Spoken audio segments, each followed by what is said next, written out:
College में गर्मियों की छुट्टियां होने पर राधिका और रोहन अपने दोस्त मनोज और शिल्पा के साथ परिवार के पुराने फार्म हाउस पर घूमने जाने का प्लान बनाते हैं। गाइस, तुम दोनों को वो फार्म हाउस बहुत पसंद आएगा। बचपन से ही वो मेरी और रोहन की सबसे पसंदीदा जगह रही है। पर मैंने तो इतने सालों में तुम्हारे मुंह से कभी फार्म हाउस का नाम तक नहीं सुना। बचपन में फार्म हाउस जाते थे, लेकिन फिर अचानक सबने वहां जाना बंद कर दिया और वजह कभी किसी ने बताई नहीं। पर अब हम चारों मिलकर वहां धमाल करेंगे। इसी तरह बातें करते कुछ घंटों का सफर तय कर चारों शहर से दूर ऊंची पहाड़ी पर बने राधिका और रोहन के फैमिली फार्म हाउस पर पहुंच जाते हैं। वाह यार, ये तो बड़ा ही सुंदर है। पूरा घूमोगे तो और अच्छा लगेगा, लेकिन उससे पहले सब फ्रेशन अप हो जाओ, फिर साइट सीइंग के लिए जाएंगे। राधिका और रोहन अपने अपने कमरे में चले जाते हैं, लेकिन मनोज और शिल्पा घर में घूमने लगते हैं, जहां शिल्पा की टक्कर हॉल के बीचों बीच रखी एक पुरानी लकड़ी की कुर्सी से होती है। आह, लग गई रे माता, इस कुर्सी को बीच में किसने रखा हुआ है? अरे तेरे स्वागत के लिए भूत ने रखा होगा। ओए, तुझे बात हंसी आ रही है? जब खुद टकराएगा तो पता चलेगा। हाँ हाँ ठीक है, पर अभी तो इसे साइड में रख दे। शिल्पा कुर्सी को एक कोने में रख देती है और वो दोनों भी अपने कमरे में चले जाते हैं, जिसकी थोड़ी देर बाद चारों बाहर घूमने निकल जाते हैं। इसी तरह रात हो जाती है। फार्म हाउस में वापस आकर वे लोग सीधा सोने चले जाते हैं। आधी रात को मनोज की नींद खुलती है। बड़ी तेज प्यास लगी है, पानी साथ लेकर सोना चाहिए था। हाँ, अब रसोई तक जाना पड़ेगा।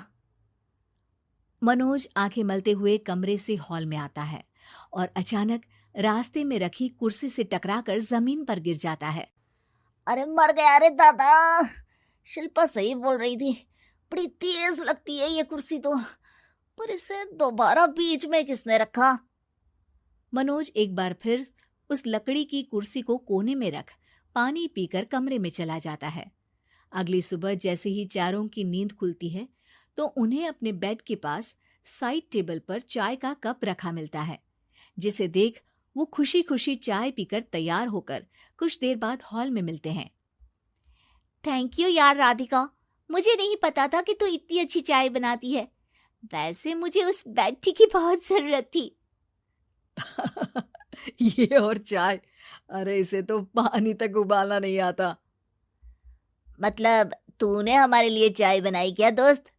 अरे चल पागल है क्या, इतना भी प्यार नहीं है मुझे कि तुम्हारे लिए बेड टी बनाऊं।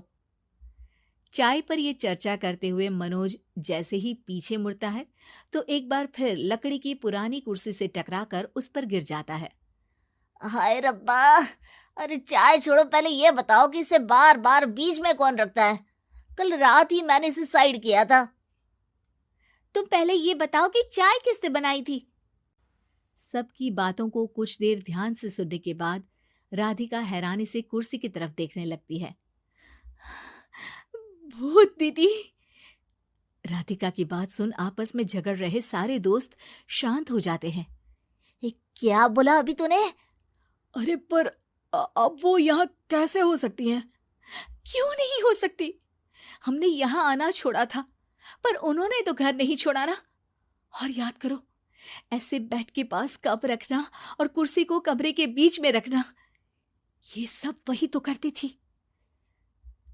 ये तुम दोनों किसकी बात कर रहे हो? अरे जो भी हो, कुछ अच्छा तो बिल्कुल नहीं लगता। अब देखो, डरने की कोई जरूरत नहीं है। वो सालों से इस घर में रहने वाली भूत दीदी है। वो बचपन से ही हमारे यहाँ आने पर एक बड़ी बहन की तरह हम दोनों का ख्याल रखती हैं। ओए, पगला गया है क्या? शिल्पा, मुझे यहाँ नहीं रहना, तू भी मेरे साथ ही चल। ये दोनों तो पागल हो गए हैं। जहां मनोज डर से वापस जाने की बात कर रहा होता है, वहीं शिल्पा अपने फोन में बिजी होती है। क्या तुम्हें यहाँ की सिचुएशन समझ में नहीं आ रही जो फोन में लगी हो? जिसे जो करना है करो, मैं तो जा रहा हूँ। मनोज हड़बड़ाहट में अपने कमरे की तरफ जाता है, जिसके साथ राधिका और मोहन भी उसे रोकने के लिए पीछे पीछे जाते हैं।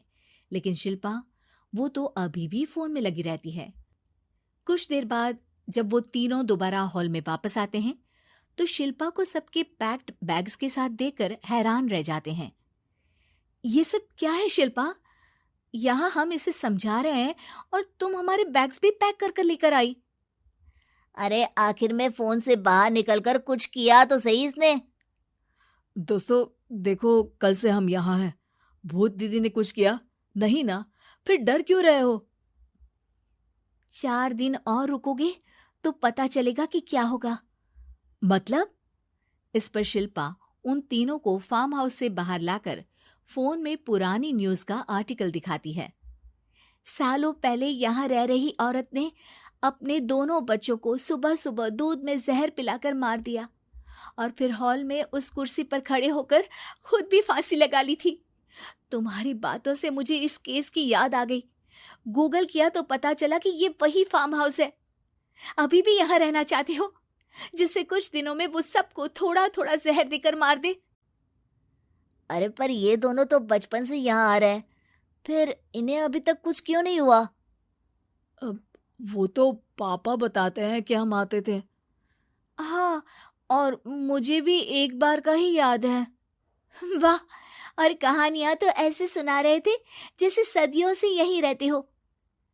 तीनों ये बात कर ही रहे होते हैं कि अचानक फार्म हाउस में से एक आवाज सुनाई देती है।